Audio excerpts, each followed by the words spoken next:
Salutations once again to the Truth Core, whoever or wherever you may be on the planet. This is your friendly neighborhood Gnostic, John Lamb Lash, with the 9th episode, or the 9th installment of Gnostic Sabotage in the Book of Revelation.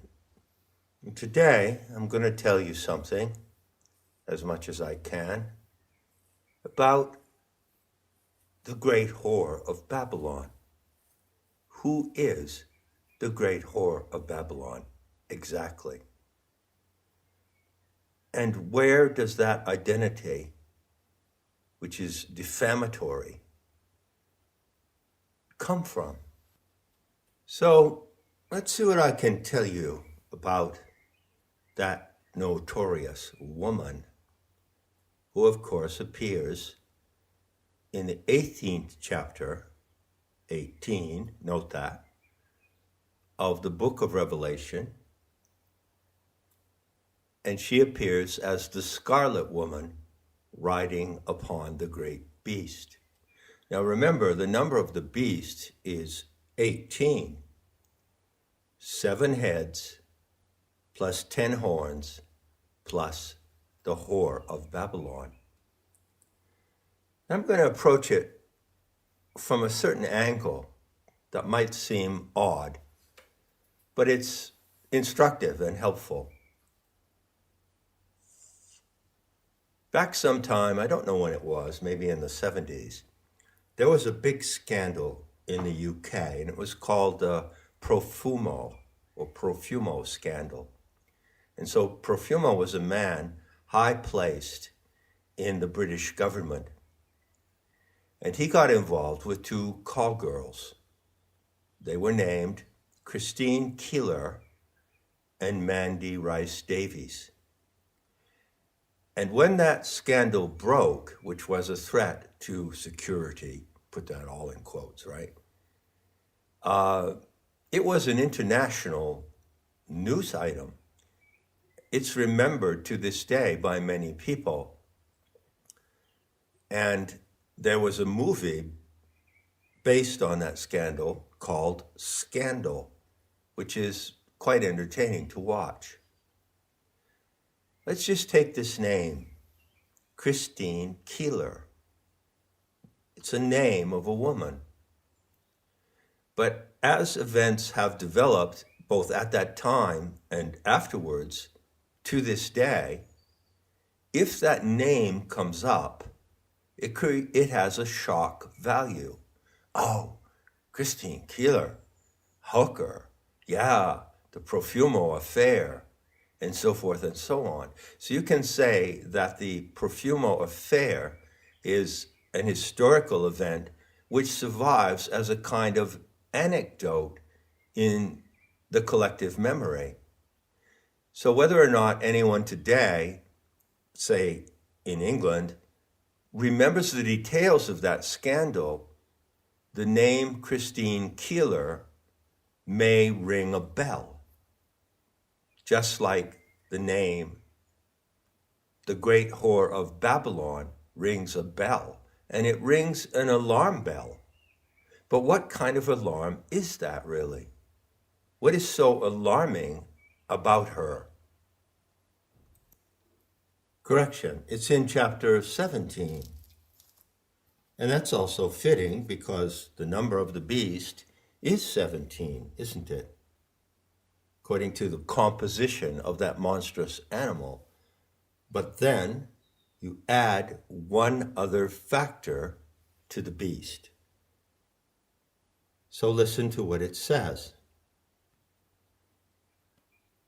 Come here, I will show unto thee the judgment of the great harlot that sitteth upon many waters. And I saw a woman sit upon a scarlet-colored beast, full of names and of blasphemy, having 7 heads and 10 horns. And the woman was arrayed in purple and scarlet color, and bedecked with gold and precious stones and pearls, having a golden cup in her hand, full of abominations and filthiness of her fornication. and upon her forehead was a name written, Mystery, Babylon the Great, the mother of harlots and abominations of the earth. Well, isn't all that just one huge, screaming outrage? But what is it all about?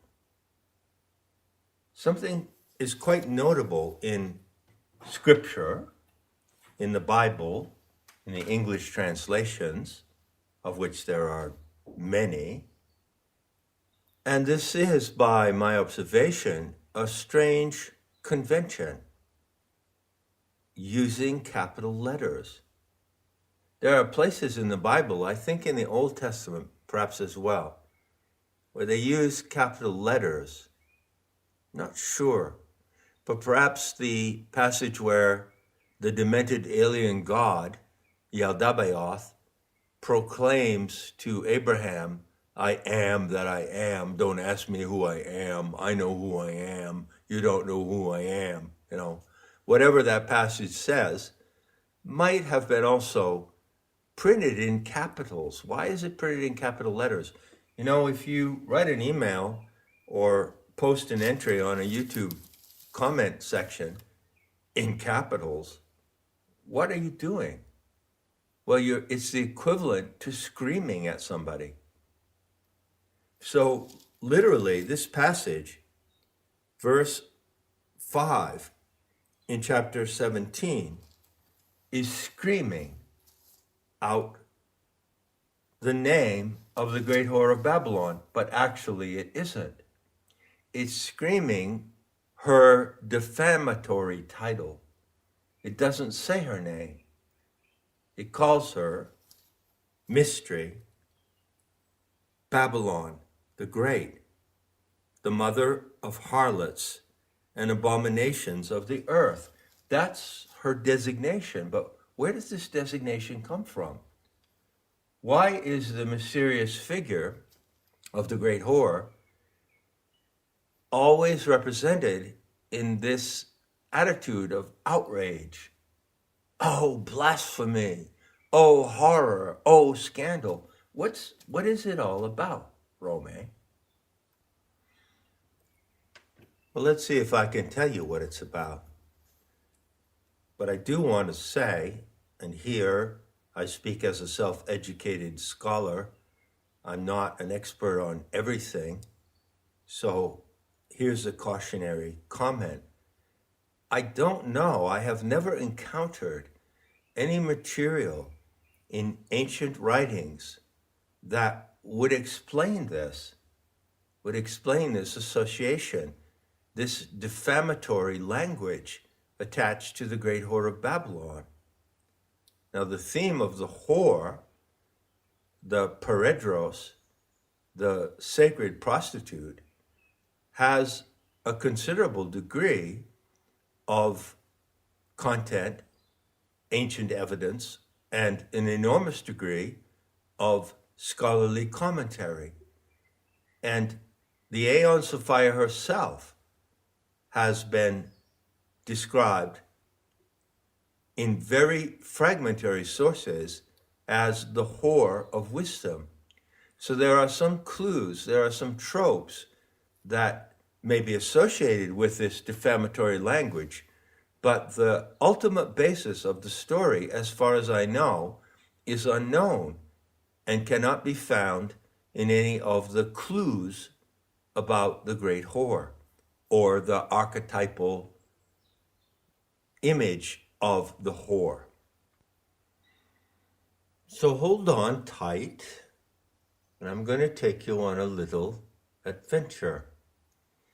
Now, I'm not going to take you down a rabbit hole, or what I prefer to call a rabbi hole. Most certainly not. I'm going to take you down something that's more like the honey hole, if you know what I mean.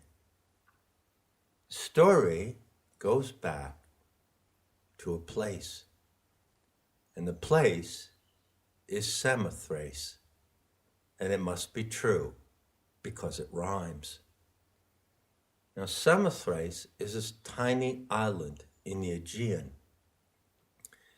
And scholars of ancient history and of the mysteries and the history of religions will tell you that Samothrace is the exact place where the most ancient surviving knowledge of the mysteries comes from. Did you know that? That's a remarkable and important detail. So there were mysteries all over ancient Europe, Europa, as I prefer to call it, and many mystery centers around the Mediterranean basin. And one of them was on the Greek island of Samothrace. Scholars admit that they know virtually nothing about the mystery cult located on that island. They don't know the details and the specific information that I'm giving you now. It is a fact, though, that scholars know that certain mystery cults were handed down, the care, the guardianship of mystery cults was handed down to certain families. For instance, if you look at the Eleusinian mysteries, which are the most well documented, scholars tell you that there was a family, I think it was called the Eumolpides. There was a Greek family living in the area of Eleusis, and it was their familial responsibility to guard the sanctuary. They were not necessarily the initiates of the sanctuary, but they were the family guardians of the sanctuary. The same applies to the mysteries of Samothrace.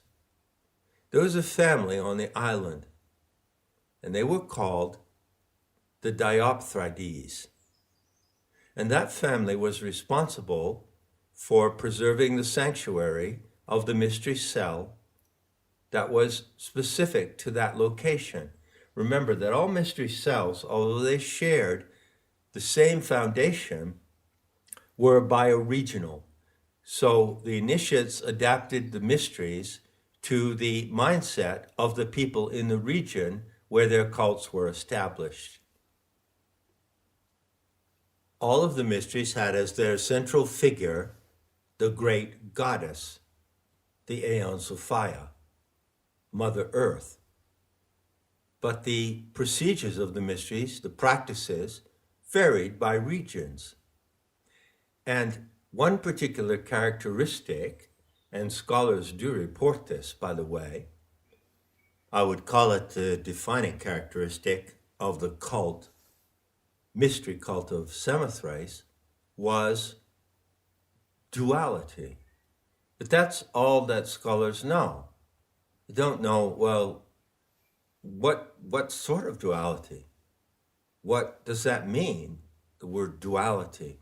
It's a lost clue. You can't really trace it up anywhere. How can you confirm it? Well, I'm here to tell you that the duality that was specific to the cult of Samothrace was sexual. And so, the initiates of that cult practiced sacred sexuality. So the duality was the duality of the gender binary, male, female. And so the priestesses of the cult of Samothrace were, in one respect, if you want to use a crude term, which is acceptable among scholars, sacred prostitutes. And they were initiates into the mysteries of sexuality, and their role was to initiate men into that role. I've talked a lot about this in the past. So the family of the Diopthrides were the guardians of that sanctuary.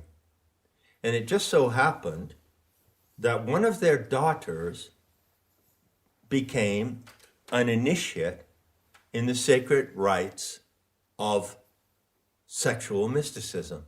Now, this was not always common.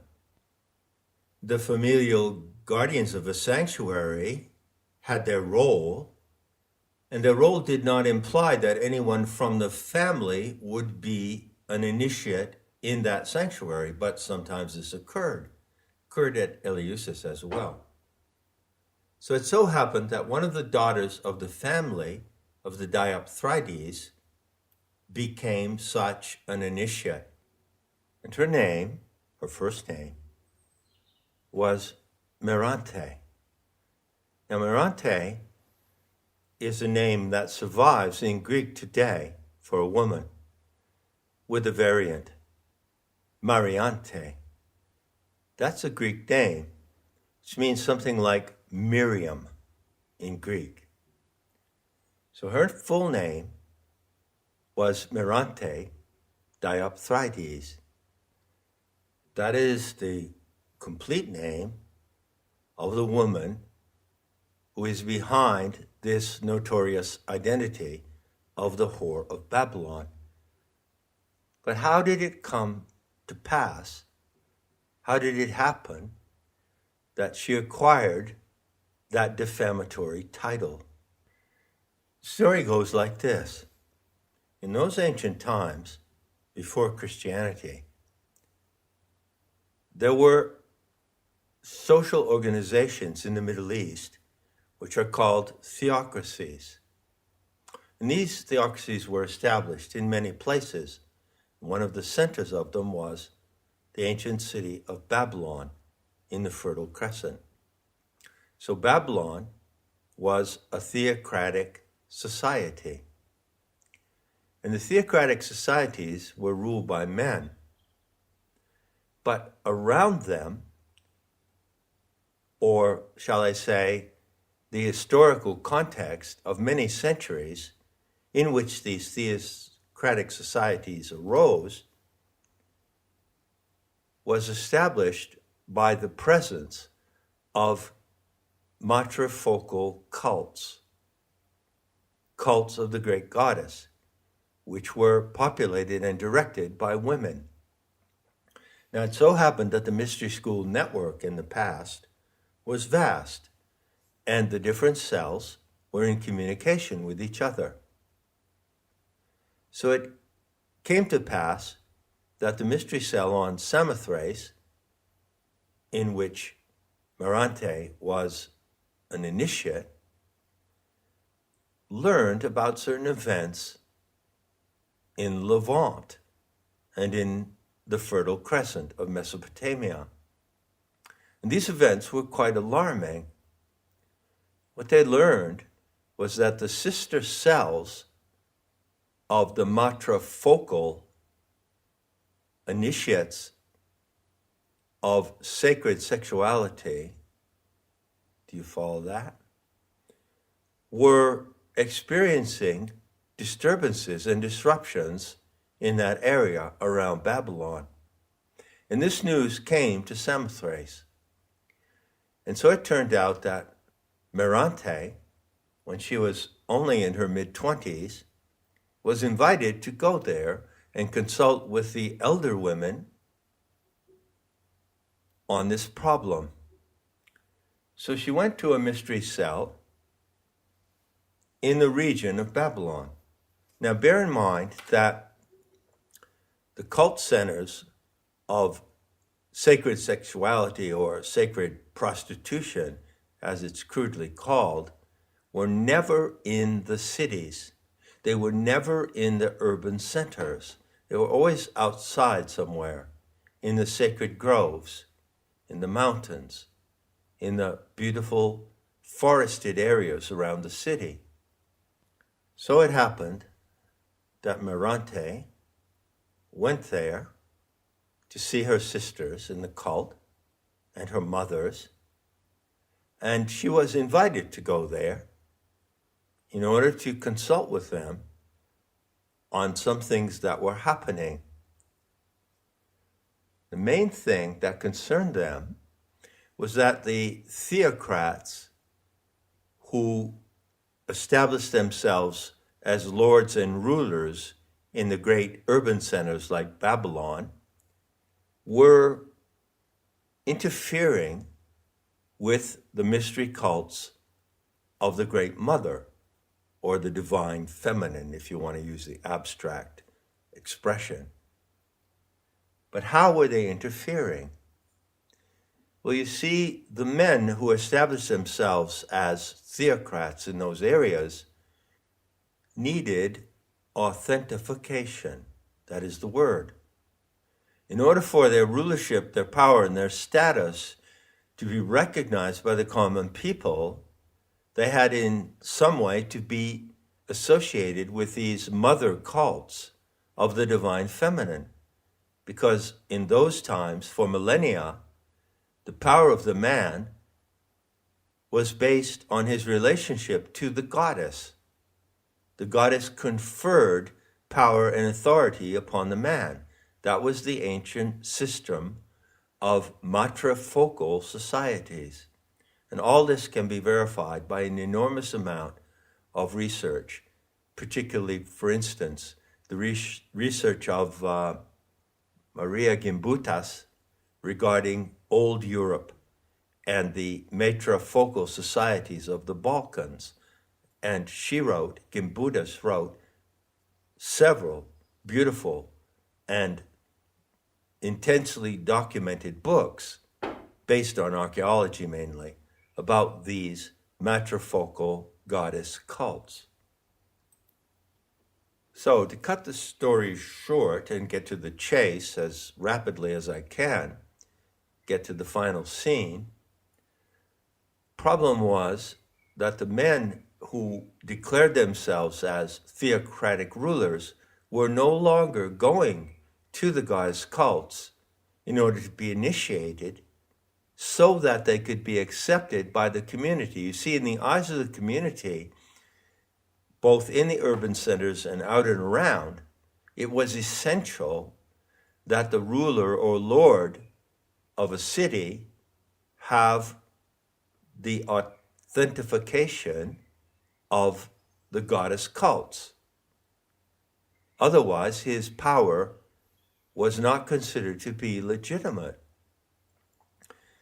But through a long process that occurred over some centuries, the men decided among themselves that they would present themselves as the authorities for the city without having undergone that initiation, which gave them the stamp of approval coming from the mother cults. Can you see that? This situation developed over a period of time, some centuries actually, and eventually it reached a point where the male rulers of the urban centers decided that they didn't need that legitimation anymore, but they really couldn't get by without it. So they had to resort to desperate measures, and in fact, to quite violent measures. Now, how did they do that? There were various incidents involved, various cases, but by far the most famous of all was the case that involved Merante Diopthrides. She was resident in a mystery center of the divine feminine, the great goddess, outside Babylon. And the theocrats from the city itself, the great urban establishment of Babylon, went out and they raided that cult center and they abducted her from that sanctuary. So the legend, if you want to call it that, of the great whore of Babylon goes back to an incident of abduction. So they brought her into the city, and they needed her, the theocrat of that time, whatever his name may have been, needed her to display before the public, to show that he had authentically performed the sacred rites of sexual initiation, which would allow him to deserve the role of being a community leader. He had the approval of the mother cults, but in fact, he didn't have that. All he had was a young girl abducted from one of those cults. Now, what the theocrat of that particular time and setting wanted to do was to present himself before the public with a representative of the mother cult by his side. And in his view, that would be the action, that would be the ritual, the performance that would legitimate him in the eyes of the people. But Mirante was not willing to go along with this charade. So the theocrat, king of Babylon at that time, and his entourage tried to persuade her. And she could not be persuaded because, in fact, it was a violation of sacred ritual. And she would not be his consort and his counterpart in the eyes of the people. She refused. If he had followed the traditional course of procedure, he would have gone out of the city and he would have spent some time in the precinct of the mother cult to be properly initiated. And that initiation was rigorous, and he may have been approved or not approved, but he didn't care about that. He didn't want to go through that process or take the risk that he might not pass the test of initiation that he would undergo with a, quote, sacred prostitute, unquote. So they brought her into town, into the city, and then they had a big problem. They had a performance planned to be conducted before the inhabitants of the city. And the stage setting for it was the ziggurat. So the main temple, the headquarters of the theocrat, was a 7-step pyramid, a ziggurat. So the plan of the theocrat was to present himself on the 7th level, symbolically in domination of the city and of that area of civilization of which Babylon was the capital. But Mirante would not participate in this performance. So they resorted to very desperate measures of violation and brutality.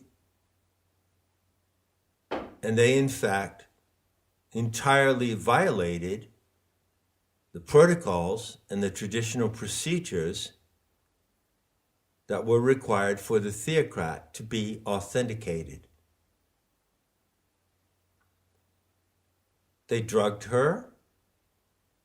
In certain ways, they tormented or even tortured her.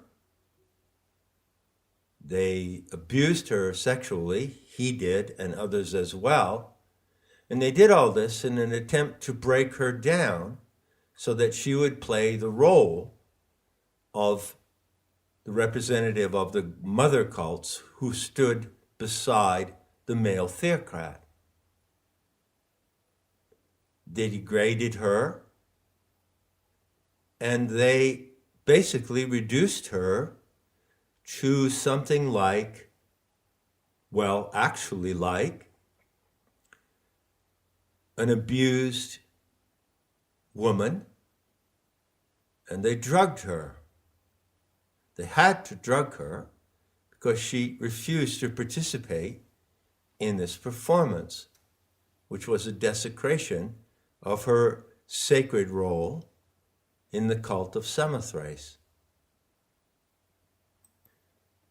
eventually the day came for the official enthronement ceremonies of the theocrat. And by that time, Mirante was in really bad shape, having been sexually abused, insulted, verbally abused, and having been drugged. She could barely stand up. So what they did was they erected a board, a post, in the form of a flat board about 5 feet tall and, say, about a foot wide. And because she could not even stand up to appear to the population, they contrived a way, hiding it beneath her robes, to strap her to this board, this plank of wood. Then they constructed a tent, and inside the tent she stood, drugged, barely conscious, strapped to this board, and the theocrat, for his ceremony of enthronement, stood beside her. They erected the tent at the 7th level of the ziggurat, and at the key moment of the ceremony, they parted the veil of the tent, the entry, and there she was. Well, that spectacle was a very big deal. And it was really important for the theocrat to put on that charade so that he could be recognized and accepted by the general population. So on the day that the ceremony was announced, thousands of members of the city of Babylon, thousands of inhabitants, gathered in the great square in front of the 7-step ziggurat. What happened then was something truly momentous.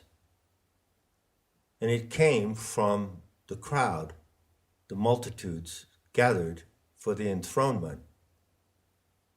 They looked up, they saw her, they saw the theocrat, they heard the ceremonies, which were elaborate, and they knew that something was very, very wrong. And they detected that this was a horrific fraud. It was not what the theocrat wished it to be. And so a wave of revulsion went through the crowd, and they began to express their outrage, and they began to shout and protest. And they said, "This is not true." They knew among themselves that this was not true, and they expressed their outcry. And they said, "This is not the genuine daughter of the mothers and of the mystery cult of the Divine Mother. This is the whore of Babylon." And in the recognition of the general population, there was, as I say, revulsion and outrage. And the performance that the theocrat was attempting to foist upon the population failed. And they went about screaming their protest and their outrage. And the incident became famous throughout the land by word of mouth. I don't know if there is any historical clue in any ancient records whatsoever that would point to this incident. But the result of the incident was that the condemnation, the defamatory term, the great whore of Babylon, became public knowledge.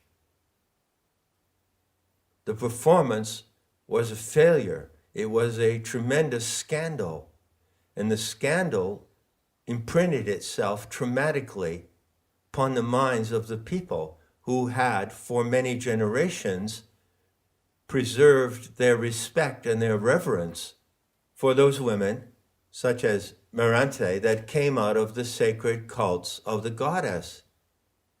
That was the blasphemy. It was a blasphemy not against Christianity or Judaism. This event occurred before Christianity existed, and it had nothing to do with the cults of Judaism, the tiny fractional cult of Judaism and the Zadokим that existed at that time. It was a scandalous affair in the life of the pagan peoples of the Fertile Crescent. That event registered in their collective memory, and it was passed by word of mouth through the generations. The consequence was that even though the identity of that particular woman, Merante Diopthrides, did not survive, the memory of the scandal survived.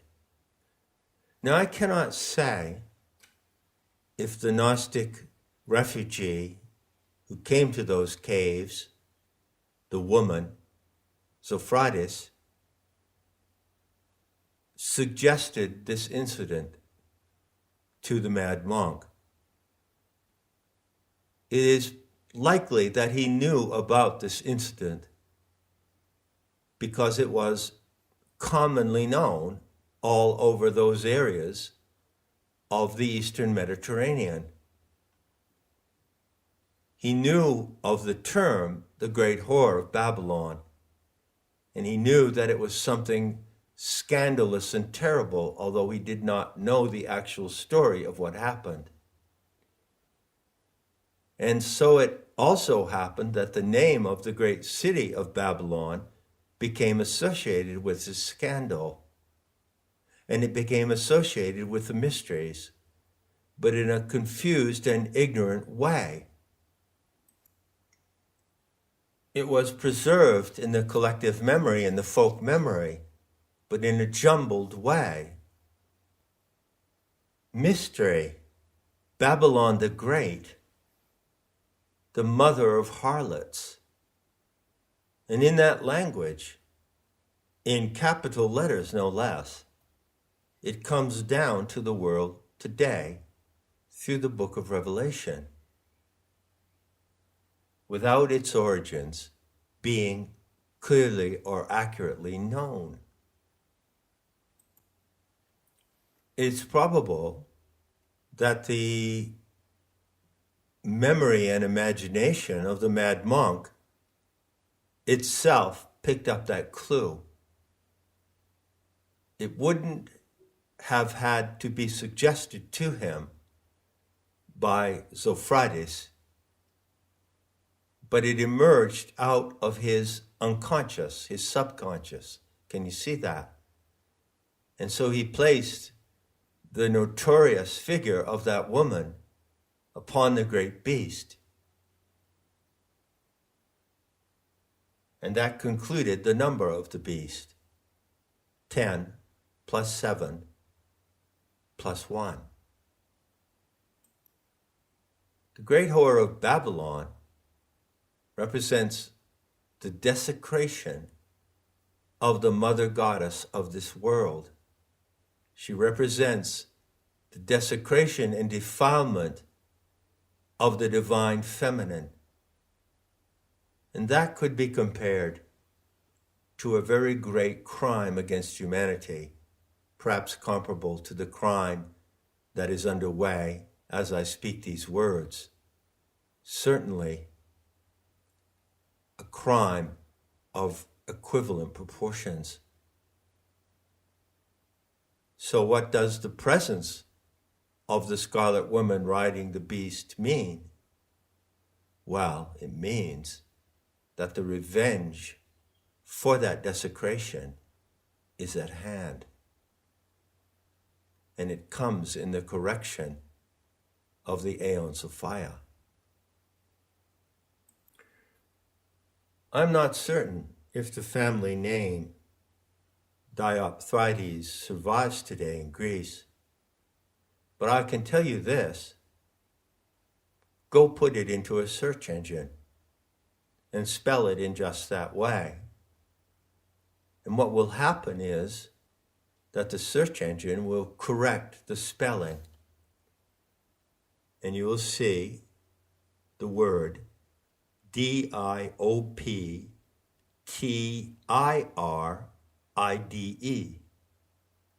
That is an algorithmic correction if you put in the ancient name. And when you look at the hits that come up from putting in that name, well, go and see for yourself. The first hit goes to Gnostic sabotage in the book of Revelation. From yours truthfully. Enough said, and I'll be seeing you in the beauty to come.